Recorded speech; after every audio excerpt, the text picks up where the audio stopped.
Hey guys, Dan here, and today we come back to another video, and this time we're gonna be doing something just a little bit different.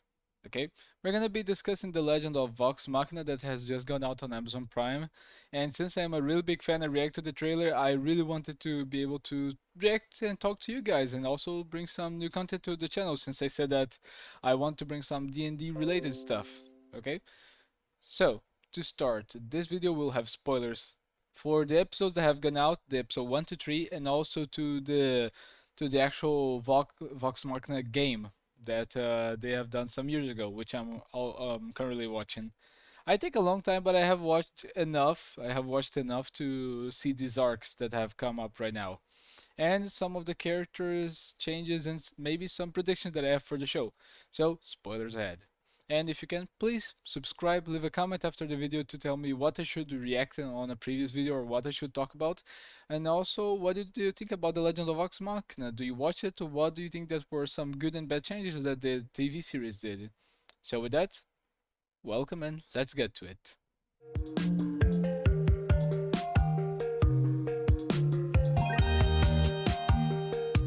So, the story of Vox Machina kind of starts with a little joke. Now we're going to be talking about the TV series.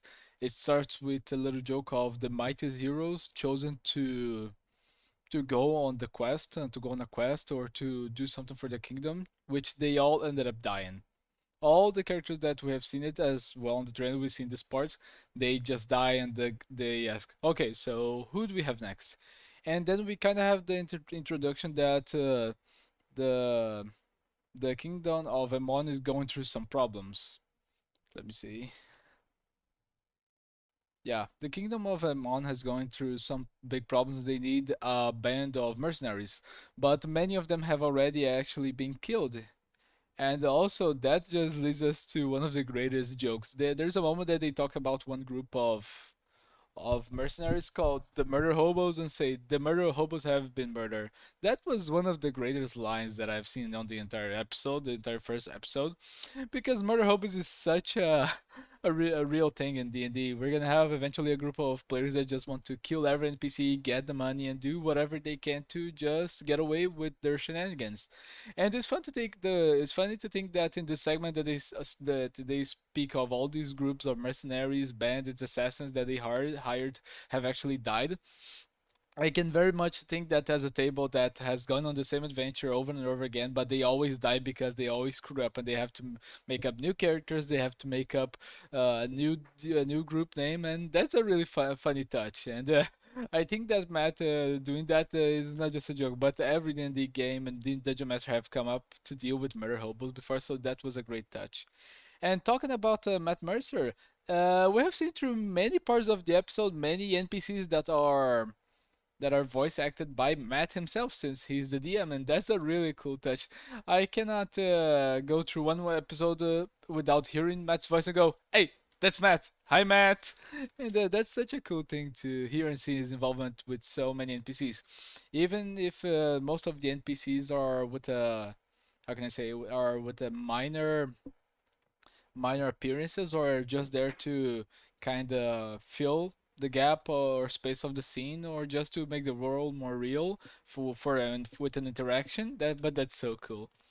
And by the way, the player characters right now, they are more individualistic than compared to the game table, to the tabletop when they played. I think that's a good thing because right now this is basically their start. It considers that this is the start of the adventure, that they have gone through some missions before, but nothing that has set the stone has that nothing that has been set in stone to the actual story arc that the series is gonna go through. And it's kind of funny because they all start to interact. We got a little bit to show off. A lot of them. Keyleth is such a goof, like such a this social awkward like individual that doesn't take well on booze. Vax being this. I think the best way to describe Vax is this very very cocky and confident individual. Vax being a little bit more, how can I say, interactive, but took a component compared to his brother. And Grog being Grog, of course, Grog drinking a lot, just being up to a fight every single moment. And Percy kind of being a little bit more reserved than the secluded for the bunch. And Scandalin, of course, being Scandalin, trying to have his way with everything that moves, basically trying to get away with everything, and always making a good music or tune for for the group or for the situation. They have a big bar fight, and it's a really cool way to show their fighting and their mechanics. And Pike is a lot different when compared to the tabletop. We'll get to that, but Pike is a little bit more like Grog and Vex combined. She's up for a fight, but she's more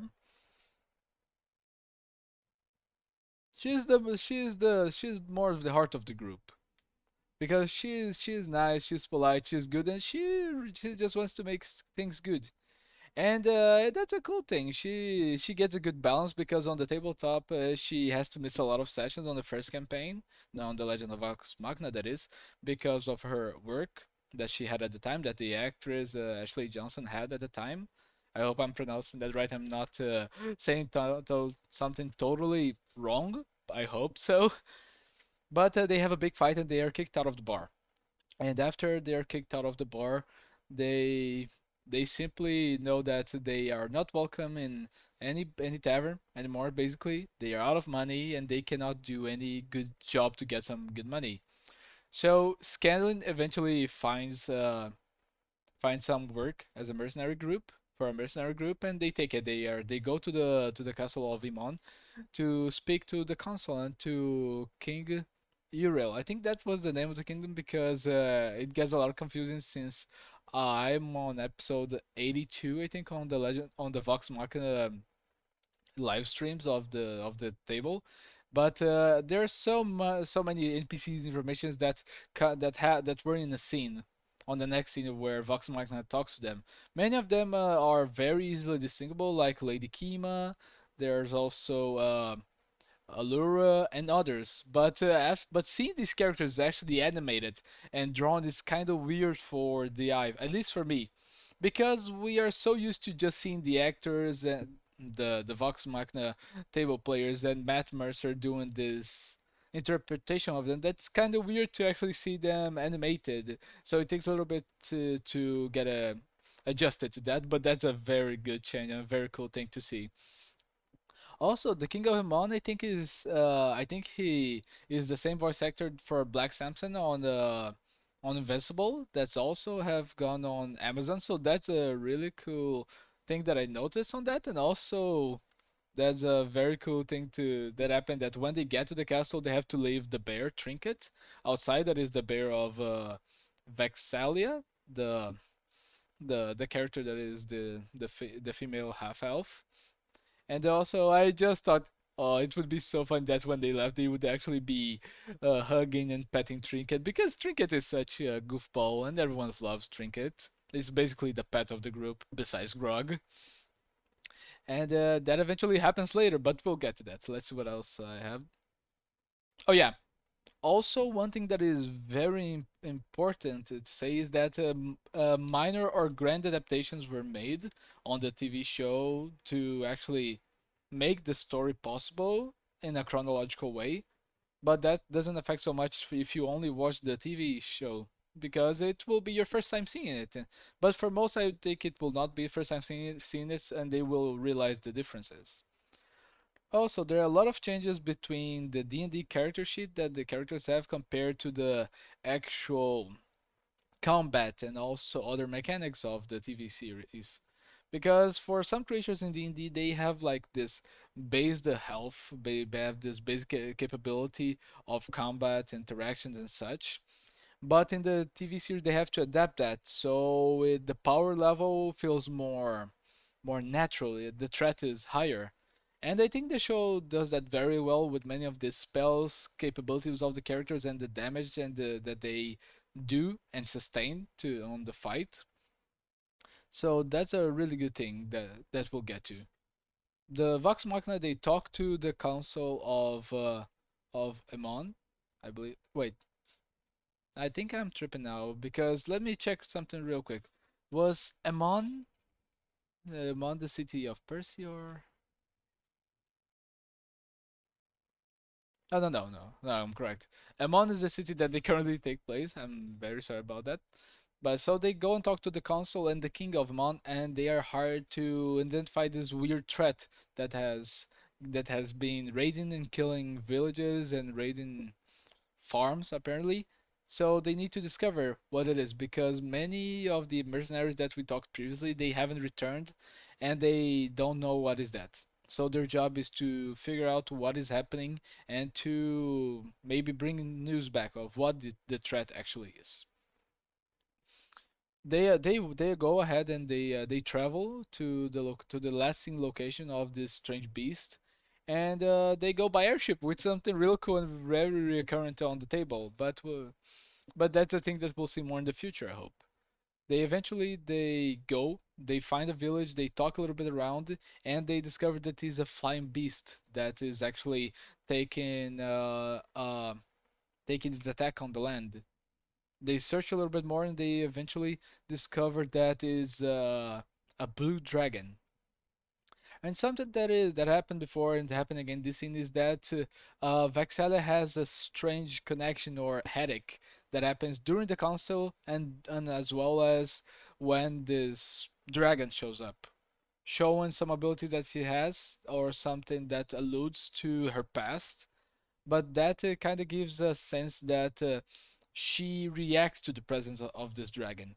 Something that has happened during the council meeting, and while the focus was in one of the council members, and that was a really good and quick way to kind of move the plot forward to give an expectation to an enemy within the council. But anyway, the Vox Machina they fight the dragon and they lose very badly, almost escaping, almost not escaping actually, almost dying because they were not ready to this fight. They proceed to return to the city of Emon, and when they come back, they learn that an attack has already taken place, and many of the soldiers that were deployed to actually go after this strange beast were killed. And with that, there was a few survivors, and the council got to notice that there was a dragon attacking. Vox Machina, sadly, they come and they arrive shortly after the notice was already delivered, so they did not make the reward. But they are still set to try to find this strange creature. The, so they can get a reward, and because during the attack the dragon actually wasted the village that Vox Machina was through, and they killed a family that had some NPCs and some villagers that Vox Machina had talked.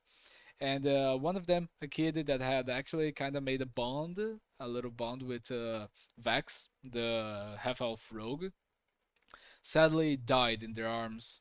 Some a very sad thing, but a very needed thing to kind of bond the group together to actually face this threat. Something that is very hard, but a very important thing to do in a normal D&D game and every story. They have to go and they have to aim for a common goal, even though if they have their own goals ahead of them.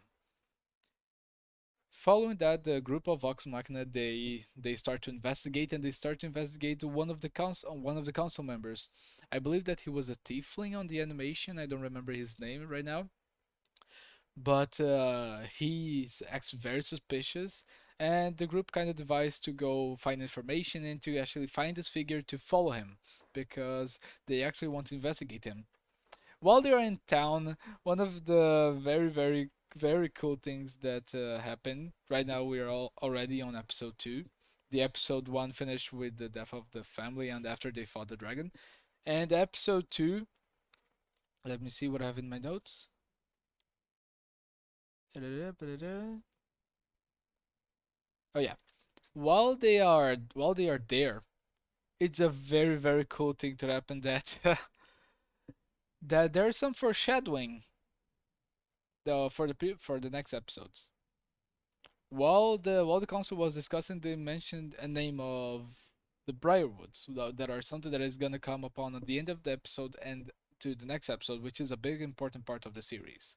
But we'll get to that. I'm just saying that now because I'm a little bit messy, but to talk about with you guys about all just because I'm very excited to discuss all of that. While they are searching for some rumors and answers, Vex and Pike, they actually go to a man that they know, and a man that sells magic items. That man being, of course, Gilmore. Many of you know him, and many of you fell in love with him as well as I did. But for me, it was so strange to actually see Gilmore because I always see Matt as Gilmore, so I imagined him to be a little bit more slim.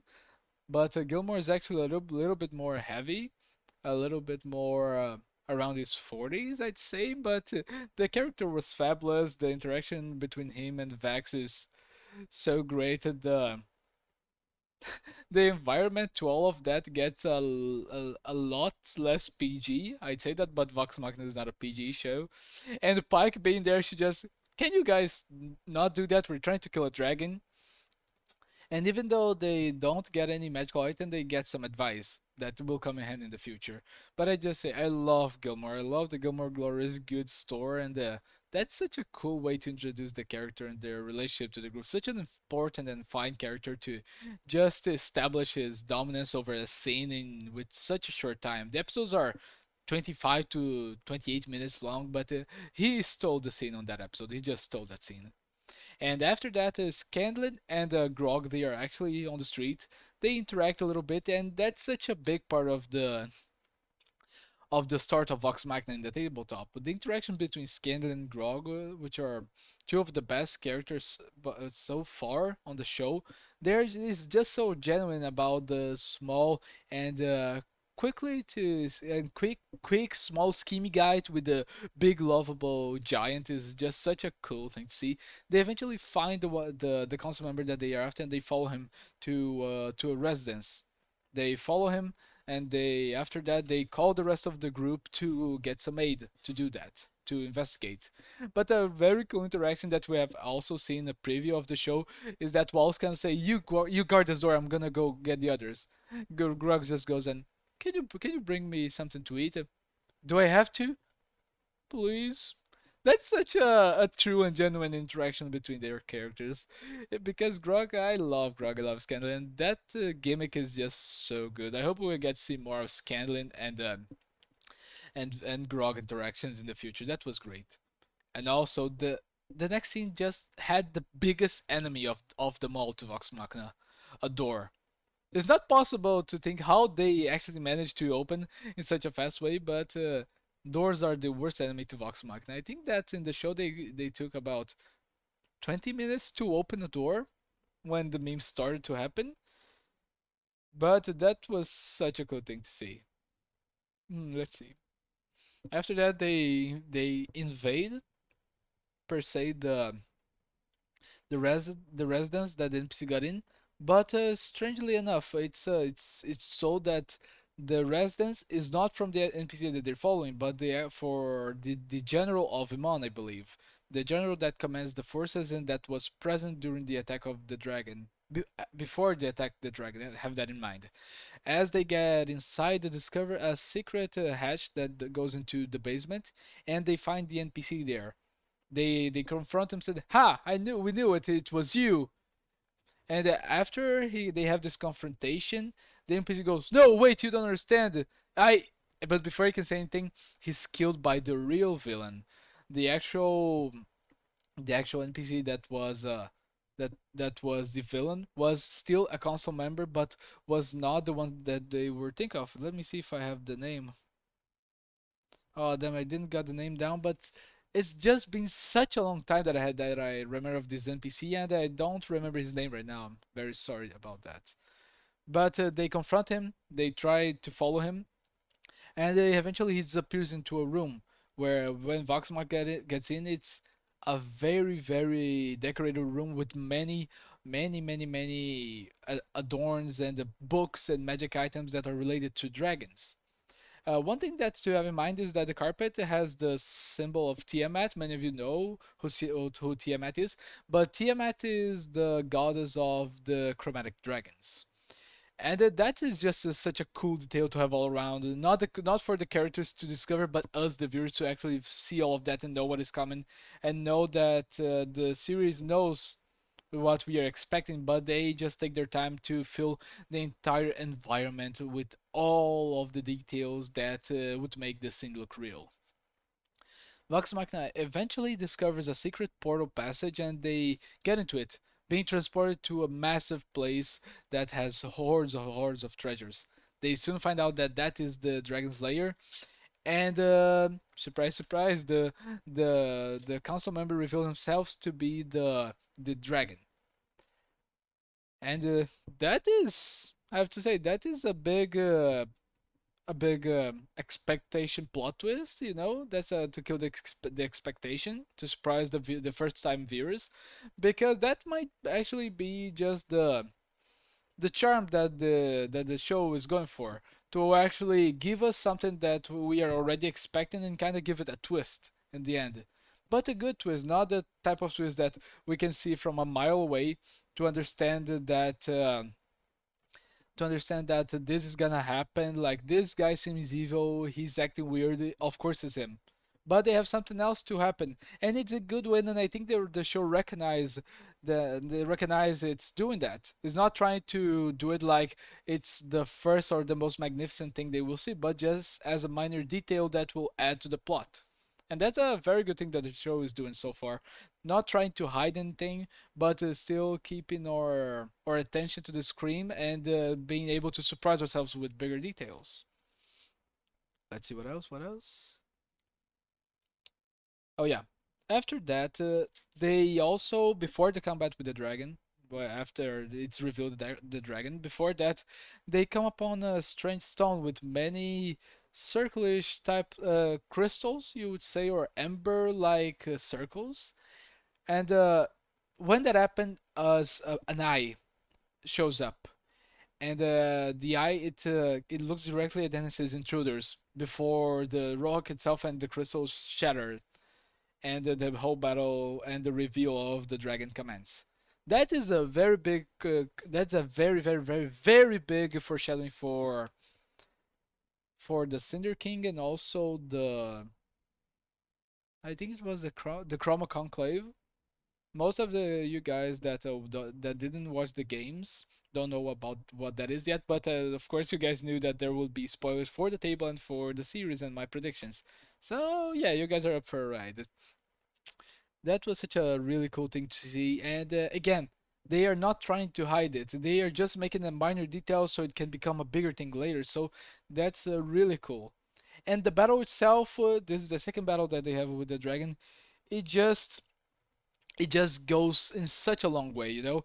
The dragon doesn't feel less powerful. Vox Machina doesn't seem any more powerful, because in a D&D game you would get more powerful with the level, so and that difference would be visible. But they actually don't defeat the dragon just because now they are more powerful. They have the same powers, they have the same abilities, but right now they are working together. And thanks due to the tips that Gilmore gave them, they managed to find a way to defeat the dragon using its vanity and tricking the dragon into exposing himself, and working together as a group to actually deal a fatal blow and kill the dragon. After they kill the dragon, the cave starts to collapse. They try to run with as many loot as they can possibly see, and by the end of the second episode, we get a very nicely done closure to the family and to the kid that lost their lives to the dragon. That kind of made the Vox Machina bond towards his objective, where they had a silver coin to covered in blood of the kid, and that symbolizes kind of a promise to kill the dragon. And they leave the coin behind as a gesture that the deed was done. Rest in peace. And that's a very subtle way to kind of show more of the characters, that they have all their ways and to interact and view the world. But that's a very, very nice touch to see. And beyond that, let's see what else I got. Oh yeah, one of the biggest phrases as they are dealing the killing blow with the dragon, Grog just says, "I would like to rage," which is just one of the biggest phrases that go on Critical Role on the tabletop game that they played. Because on the live stream shows, yeah, let's say the live stream, because if I say tabletop, it might get confusing. Because on the live streams, the Grog's player, Travis Willingham, I think that's that. But please don't be mad if I got it wrong. By the way, if any of you Critical Role are watching this, just I like the show. Hi, I don't know, I just but I. Oh, anyway, But anyway, as that's just such a big phrase of the show and such a way to show that Grog just loves to be Grog, that he's like loves to fight, that he loves the action, and that's such a big phrase on the live streams. Every time that we would go to rage, that is one of his character abilities. He's just like, I would like to rage, and that just it with such a great impact because we had not seen that in any episode or any moment before that, which is still the second episode, and this was just such an amazing moment. They are able to defeat the dragon, and by the end of that, they return. They're welcome into the council of Amon, and also they are presented with a keep, which is in the game, not in the game, but within the live streams, it's called the Grayskull keep. But I think we all know why they can't name it that because of we all know that would be a really tricky thing to maybe to get the rights or to get the permission to do that, as well as other spells, abilities, spells, and other magic tricks that are related to D&D. They were severely changed.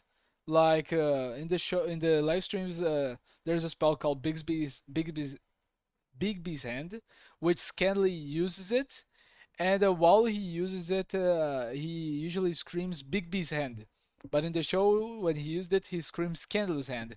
Again, several changes to just make everything nice. And after that, after they are rewarded, it's very important to notice that the Briars, the closing feature of the episode, once again are foreshadowed. These couple of strange figures, but very, very powerful beings that are making their way to Amon, and we know that we are about to expect something very big from them. And so far, these two episodes, they have shown the animation to be amazing. There is a mixture of 3D and 2D animation. The ambience is fantastic. There are many moments where we can actually hear the different score of the show played in different tunes to demonstrate the different emotions. There are different arrangements for the instruments, and that's such a good and very nice way to establish the tone, to make a recognizable ambience, and to demonstrate different levels of emotion to different situations. That's very good. And by the third episode, we already are foreshadow a little bit of the relationship. Before that, we already had some foreshadowing to Vax and the Keelit relation, as well as Vax and Gilmore, which is a little bit more explicit.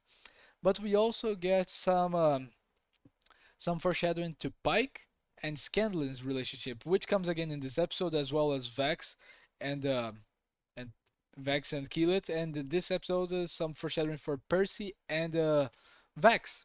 Vax and Vax. It's a little bit it's a little bit confusing too, but you'll get a hang to it. Percy in this episode gets a little bit more of this backstory fleshed out, which it was. I heard in the comments that this was one of the arcs that they told and that they mostly wanted to show. So this was surely gonna come early, as expected. We saw them in the trailer, and the episode three starts with a little bit of a Percy's memories on a dream about something very bad happening.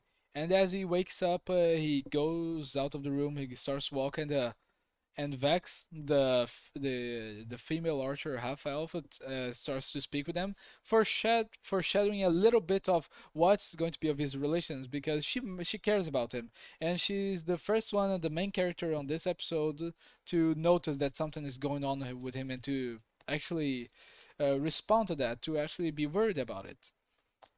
Uh huh.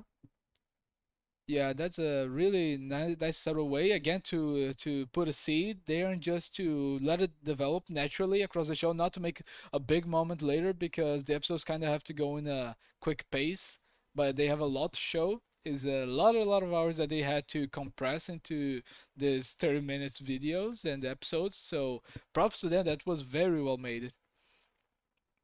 Some minor thing that happened before they are invited to what is going to be a big ball that is going to have many nobles and important people across the realm to discuss a defense treaty or something like that, something to have nobles and something that would require a lot of the important person of Amon and from the surroundings to come and discuss.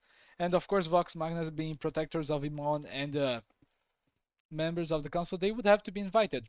Percy is actually very excited for that. And in the meantime, we get some of the interactions between Grog and Vex. Vex, of course, being the male rogue, the male half-elf rogue. Pardon. And it's just such a funny thing because in the tabletop on the games, they would mess with each other so much. They would have these competitions to get in the way of one another to just prove who's better, who's strongest, and that's just such a really cool natural way to show that they are just they're just two dickheads. And but we love them. We love Grog, we love Vex, and that's such a cool way to show how they interact with each other and to make them feel more natural around each other. They're not perfect. Quite the contrary, they are all imperfect, and the show doesn't hesitate to show that on every moment it can in a natural way.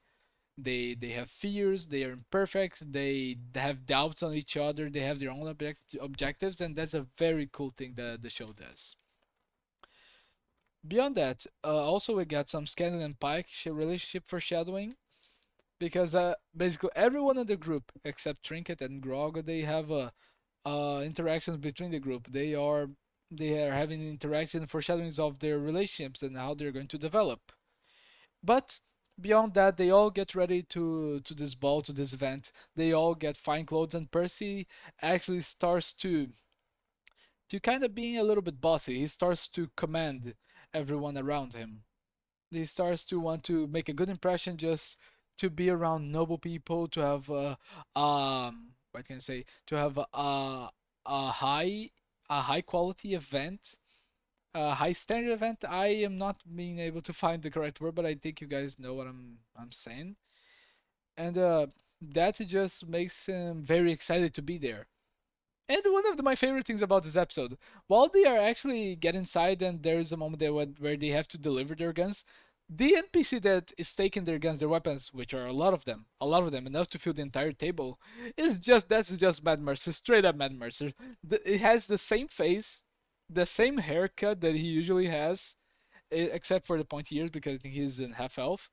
But that's just Matt Mercer. It's even the surprise, surprise, is even voice acted by Matt Mercer. That was the mattiest Matt Mercer we have seen so far on the show. But while they are there, they discuss, they get into some shenanigans, and they are making a scene in in not such a big way, but in a way that everyone's kind of feeling their presence a little bit strange.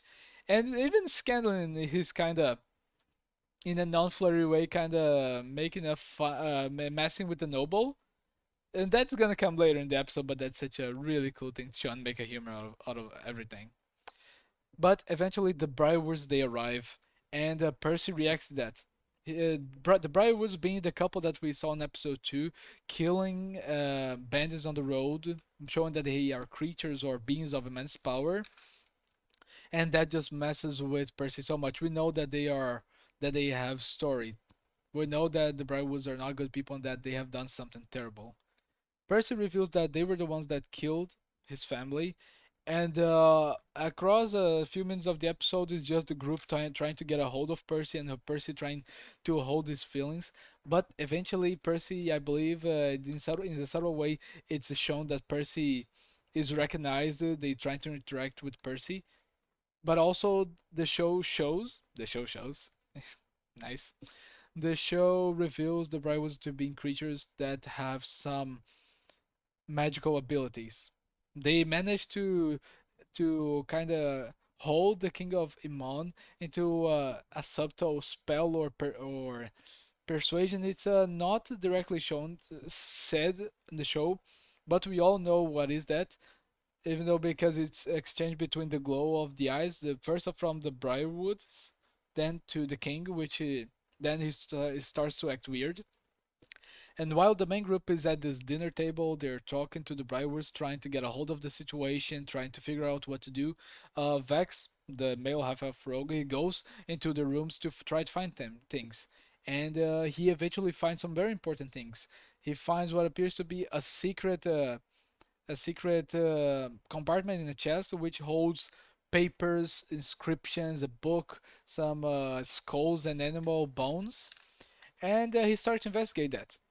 But in the meantime, at the party, Percy cannot hold it anymore. When the bride would start to kind of tell the tale of his family, which were the previous owners and noble family that was in command of Whitestone, the origin city of Percy, he exploded. He called them liars, and that brings a very bad reputation at the table to Vox Machina.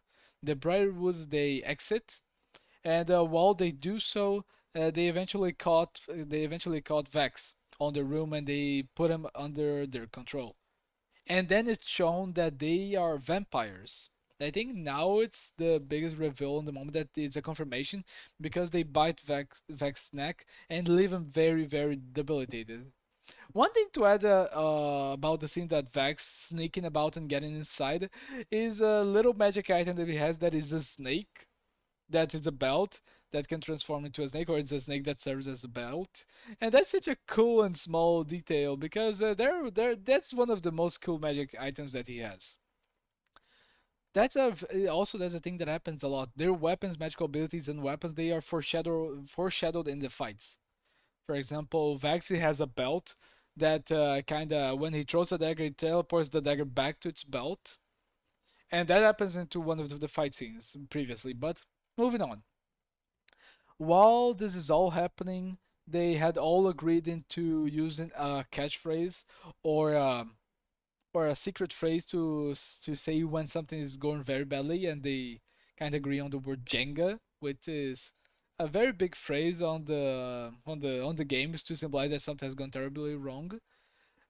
He tries to defend himself against the Briarwoods, but he sees no option but to jump out of the window to try to survive. He jumps, he manages to survive the fall, but the Briarwoods they show that they don't need to jump, they don't need to go around. The patriarch Briarwood he jumps down and he just lands in a superhero landing, while Lady Briarwood teleports by some dark and very magical, I would say, way. It showed that she was teleported. She was brought there by the shadows that she invoked. Vax's Jenga, and at that time, his sister uh, just feels that something's wrong. They go around searching for him, and they eventually find him in the courtyard, while Scanlan distracts the party with a very, very amazing, to say the least. Sam, you are a bard at heart, and no discussion in that. But Scanlan he distracts the whole party with a very, very, a very erotic song that, by the way, remember the noble that I said that he interacted early and kind of made fun of, and in a kind of a peaky way? Right now, the noble is watching that and he is very, very interested in that. That's such a funny way to break the ice, but to still keep our attention into the fight and also wanting to see more of that. That is so cool. And I will not get further more into that because the dance and the everything that Scanlan do to distract the guests are very very explicit. He keeps the attention of the whole ballroom at him, and that's a compliment going for Scanlan, even though his ways are not always orthodox. Anyway, the group they manage to get to Vax in time. They save him. They get into a fight with the Briarwoods, and a very very big thing that happens while they fight is that their abilities are shown. The difference of levels of power are very similar, and they fight. Vox Machina is not entirely up to the fight. They are very easily overcome by their first encounter with the Briarwoods, but eventually they manage to get some ground between them and the Briarwoods, which sadly allows the Briarwoods to have time to escape, but not before leaving what would be the horseman boy, the guy that leads the wagon that they usually come in, to be left behind. So that is the thing that will happen. And Percy, he's very, very deeply affected by what happened. He cannot allow or imagine how they were able to escape. He ends up blaming Vox Machina for that. and he started to demonstrate a really strange personality. He goes towards the the coach here, I don't know. He goes toward the young boy that was driving the wagon, the carriage of Mr. and Miss Briarwood. As he does that, he demands answers. He demands to know what happened. So much that he takes one of his guns and explodes one of the hands of the boy. And with that, he goes ahead and he picks a mask similar to the medieval era of Europe, the plague doctor's mask. He puts it, and something very, very dark is shown. Well, almost like there was something having a hold of him, like a spirit or entity has a hold of him on his revenge. And Vox Machina directly noticed that change, but not before they can do anything, the before the guard, the castle guard, is ordered to have to grab a hold of Vox Machina for attacking the Briarwoods and for everything else that is happening. And that's the thing that is gonna go for the next episode. I have watched all the three. I don't know if when the next three are gonna come. Maybe next week. I hope for more episodes. But that was a very, very big reveal and a very big cliffhanger. I really like the three episodes. They cover a lot of the series in such a short time. I think that the beyond the how can I say it? I think that beyond the starting arc of the live stream on the games, which is which is a different story or another dark story that is not shown or and it's probably never happened on the TV series. I think they engulfed maybe 25 episodes. They are engulfed 20 episodes so far with the three episodes, and that's something very big and to do in 1.5 hour just to take 80 hours, 70 hours of gaming and just summarizing all of it into three episodes. That's amazing. And another big thing that is foreshadowed is a Vex while he was reading and messing through the Briarwood's secret compartment, he came upon a name, the Whispered One, which is a very big foreshadowing. We all know who is that going to, and spoilers, that's to Vecna. We all know what is to come. We are all very excited. I am very excited. And that was the three episodes of The Legend of Vox Machina. I'd say I am very satisfied to with the result that we have seen so far with the TV series, and especially because I know that the series is gonna do greatly. I know that it's gonna go very, very good. The animation is amazing. The voice acting is amazing. The summarizing of the story is amazing. The characters are very interesting. The ambience, the sound ambience is very cool, and also the adaptations and the feeling of a threat is very good. Something that in game might be very hard to regulate on a good level, but that is very good. Their way to foreshadow and them showing that they know what is to come and they're not trying to hide from us is just very, very exciting because we know that they're gonna make it, that they're gonna do their best to work on that, and that is so cool. So my personal thoughts on that, for me it was a little bit strange sometimes to watch because during all of it, it's a little strange to adapt to the actual animation for me at least, because while I'm seeing all of them, while I'm hearing all of them talk, mostly I see the characters as the voice actors. And also, I see characters that are not voiced by Matt a little bit differently because I never saw drawings of them. I never saw actual or veridic animations of them. So it's a little bit hard to get used to that because after years of hearing the podcast and seeing the show, I take a long time to watch The Legend of Vox Machina. It's a little bit strange to get adapted to that. For example, every NPC that I hear Matt's voices, it's a little bit strange because I don't see the NPC, I see Matt. Because I'm so used to him doing the voices and interacting with the group as seeing the Matt, you see Matt Mercer with that is different, but not in a bad way because I think that's every challenge of I think that's the challenge when you are creating a visual maybe novel or a visual or just a movie, a series, an animation, which you have a previous written or based story that was already out for the public. Just like in the books, just like in the Hobbit that I have read, just like in the Lord of the Rings that I'm reading right now. It might be strange to actually see the changes after you had imagined them for so long. Because that's the difference between a book and between imagination, between a movie. In the imagination, you need to think of everything. You have a more of a personal touch with everything that you see. While while in the in an animation like we see in the Legend of Vox Machina, we see everything, and there's not much space to think about what's different. So that was a little bit of the shock when that I had when I was watching, but in the end, I think I'm gonna get used to. I really like all the NPCs. I really like the animation. Everything was great. And I would like to think what you guys found about it. Any Easter eggs or anything that you would like to say about it? What do you guys think? Leave down in the comments for me to know.